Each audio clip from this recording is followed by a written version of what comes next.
Bonjour Henri. Alors je vois un livre, voilà. N'acceptez plus n'importe quoi dans votre assiette. Eh oui, Donc c'est un livre que tu as coécrit. c'est un livre que j'ai coécrit avec ma complice Nadia Terki. Oui. Et Qui donc est- qu'est-ce qu'on trouve dans ce livre alors? Parce que le titre est assez alléchant quand même. Et tout à fait, le titre est d'actualité. Oui, alors. Parce qu'aujourd'hui, il faut ne plus accepter n'importe quoi dans notre assiette. Il faut arrêter de nous empoisonner avec ce qu'il y a dans nos aliments. Et donc pour ça, il faut connaître un peu la musique. Exactement. Et nous, on est là pour expliquer la partition, expliquer quels sont les aliments, les bons et les moins bons. Voilà. Alors, en fait, d'abord, il faut parler de carence parce que le corps humain a besoin d'un certain nombre d'aliments, de métaux, de Oui, minéraux, etc.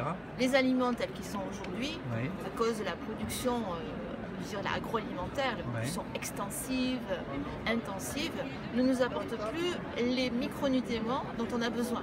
Donc on est carencé aujourd'hui. C'est quoi un micronutriment? micronutriment? Ça sera les vitamines, les oligoéléments, les minéraux, etc. Tout ça. Quand on pense qu'une pomme en 1950 apportait 100 fois plus de vitamine C C'est pas qu'une vrai. pomme aujourd'hui. Et ça, Incroyable. c'est qu'un exemple. Mais c'est la faute à qui? C'est la faute à l'industrie agroalimentaire. On tire trop sur la corde. Là, tu te fais des copains. Là. Oui, c'est ça, on tire trop sur la terre, et la terre ne peut vous donner que ce qu'on lui apporte, que ce qu'elle a. Et donc, on pourrait dire qu'on est pollué, c'est ça?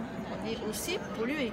On est aussi pollué, là aussi je ne vais pas me faire des copains, parce qu'on est pollué par beaucoup de toxiques qu'on va trouver dans nos aliments, à commencer par les pesticides. Oui, alors par exemple aussi, les pesticides, on l'imagine, c'est pour tuer les microbes, pas par les microbes, les insectes et compagnie, mais même les poissons sont pollués par le mercure, c'est ça? Alors ça, ce sont les métaux lourds. On a une surcharge des mers en métaux lourds. Et il y a énormément de métaux lourds maintenant dans les poissons, et notamment les gros poissons, les poissons prédateurs, qui sont chargés en plomb, mercure, arsenic, etc. Ah oui. Des tas d'éléments qui n'ont rien à faire dans notre assiette et surtout rien à faire dans notre corps. Et dans le livre, justement, à ce propos, j'ai vu un petit conseil qui était de manger plutôt des petits poissons que des gros poissons. Oui, il vaut mieux manger les petits poissons. Il y a moins de saloperies dans les petits poissons. Et oui, parce que c'est la chaîne alimentaire. Les petits poissons seront moins chargés que les gros poissons. Le poisson prédateur, qui est le thon par excellence, il a mangé tous les petits poissons avec lui, avant lui, et c'est donc le plus chargé en tous ces métaux lourds. Quel message! Oui. Et alors, donc, il y a un chapitre aussi, le trop de. Il ne faut pas être addictif, en particulier le sucre. C'est comme une drogue, tu dis? C'est comme une drogue, et aujourd'hui on a une consommation qui est trop de sucre pour notre corps. Quand on pense aussi au début du siècle dernier, on consommait à peu près 1 kg de sucre par an et par habitant. Et maintenant, suivant les personnes, et notamment les enfants, on arrive à 80 voire 120 kg de sucre par an, ce qui 100 fois plus. est énorme. Donc, ce qui plus. perturbe tout le métabolisme du sucre, de l'insuline, et on se trouve en hyperglycémie, hyperinsulinémie. Donc et avec après l'obésité, c'est lié à ça? L'obésité qui est une conséquence de cet excès de sucre. Car il faut savoir que dans le corps, c'est le sucre qui s'en transforme en graisse. Ah bon? Le sucre fait grossir, parce qu'il se transforme en graisse. Et le sel, alors? Le sel aussi, il y en a trop. Il y en a trop, mais quelle est la conséquence du trop de sel? C'est des problèmes de tension. En général, trop de sel vont entraîner une hypertension. Ah oui. Pourtant, c'est bon avec quelque chose de salé, sucré. Mais tout est bon. Après, c'est dans la dose. C'est le poison qui fait la dose. Ah oui. La dose qui fait le poison, pardon. Je vais dire ça. Et tu parles à un moment donné de la fin de vie où on peut être caramélisé ou rouillé, c'est ça? Tout à fait, parce qu'on a deux façons de vieillir. Soit on est caramélisé, soit on est rouillé, soit les deux. Alors ça veut dire quoi? Les deux, c'est possible. Alors, rouillé, c'est parce qu'on a des excès de fer, et le fer est très oxydant, et le fer va nous rouiller si on est en excès. Donc du fer, on en a besoin, il est vital, notamment chez une femme enceinte, il y a des taux vraiment à respecter. Mais si on en a trop, il va oxyder les cellules de notre corps, donc on va rouiller.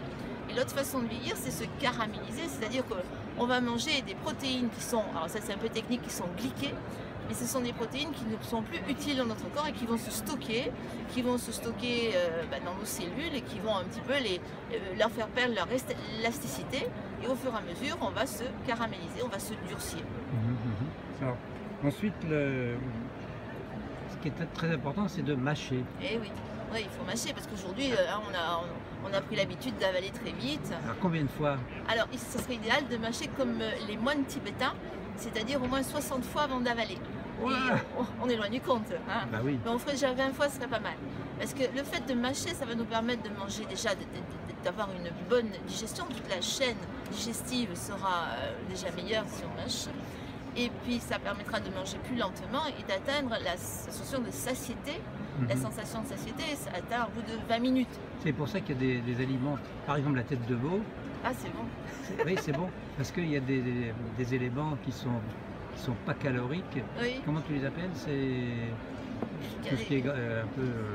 Ben, tu as un petit peu... Bah, c'est vrai que des abats, on n'en mange plus beaucoup. Hein, oui, mais un peu croquant, un peu... Ah, ça, tu parles des protéines glyquées, choses qui font caraméliser. Oui, alors, ce qui fait caraméliser, ça va être le roussi du pain, ça va être le brûlé de la viande, c'est tout ce qui est un peu marron, tout ce qui est ça brun. est mauvais. Là. Voilà, par exemple, le brûlé du gratin, ça, on aime bien le manger. Alors ça, il ne faut pas le manger. D'accord, trop c'est trop. Alors, en fait, on arrive presque à la conclusion, c'est qu'il faut prendre conscience de ce qu'on mange, c'est ça? Tout à fait. Il faut remettre un petit zeste de conscience, il faut du sens. Il faut du sens, il faut comprendre finalement que notre santé est vraiment intimement liée au contenu de notre assiette. Et introduire dans notre assiette des trésors, c'est-à-dire des fruits rouges, du curcuma, du gingembre, de l'ail, de l'oignon, ça c'est des aliments qu'on devrait quasiment consommer tous les jours. Ah oui, et donc, il y a un mot qu'on n'a pas encore prononcé, mais qui est fondamental. C'est le plaisir. Ah, et bien sûr, il faut toujours du plaisir. Il faut manger avec plaisir. Il faut manger avec de belles assiettes. De belles assiettes, faire des jolies décorations, mettre de la couleur, se faire une jolie table, mettre une jolie fleur. La notion de plaisir doit toujours être liée, une jolie nappe, toujours liée au fait de manger. Bien manger, mais avec plaisir. Donc alors, quel serait disons, le message que tu veux faire passer maintenant, en conclusion? Le message, je dirais, hop la vie en bien mangeant. Ah, hop la vie. Hop la vie. En bien mangeant. En bien mangeant. Parce que si on mange bien, on est heureux, on a du peps, on a la pêche et tout va bien. Eh bien, merci Evelyne et j'espère que tu seras suivie. J'espère. Merci.